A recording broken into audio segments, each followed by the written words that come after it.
reading Elder Scrolls lore books so you don't have to. The Guardian and the Traitor. Please sit back and enjoy this Elder Scrolls lore audiobook series.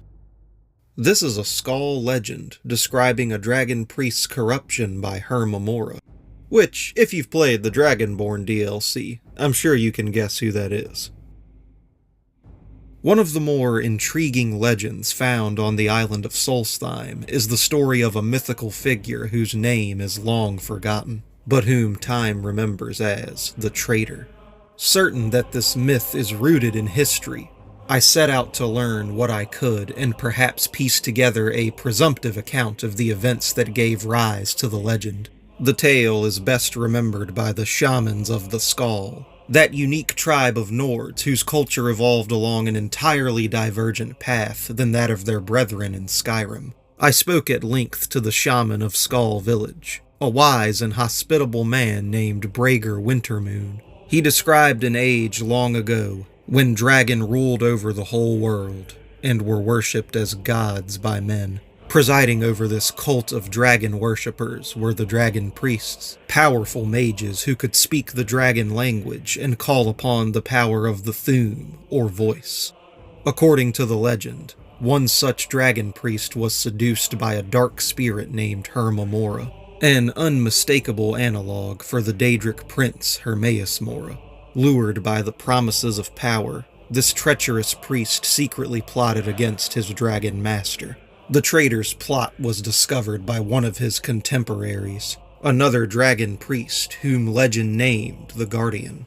The two fought a mighty battle that lasted for days, each hurling terrible arcane energies and Thume shouts at the other. So great and terrible were the forces unleashed in this contest that Solstheim was torn apart from the mainland of Skyrim.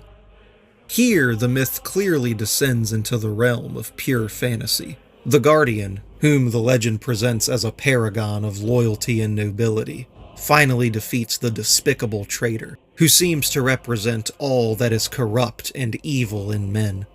Their epic duel is clearly representative of a greater struggle between good and evil. Perhaps it is this timeless quality that has kept the tale alive for so long. Unlike many similar myths, the tale of the Guardian and the Traitor does not feature a suitably heroic ending. Hermamora snatches the traitor away, just as the Guardian is about to strike the killing blow. The dragons appoint the Guardian ruler of Solstheim, but not before he is compelled to swear an oath of vigilance to watch for the traitor's return.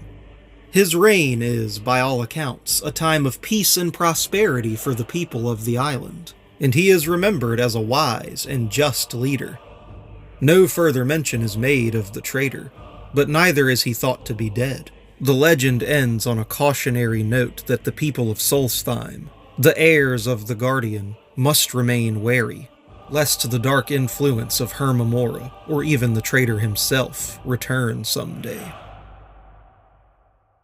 Although no physical clues exist now on Solstheim to suggest the presence of the dragon cult, is it hardly difficult to believe that it might once have flourished here? Perhaps some hidden tomb still waits to be discovered that will tell the truth of the tale. There are other tantalizing clues, though perhaps these connections strain the bonds of credibility.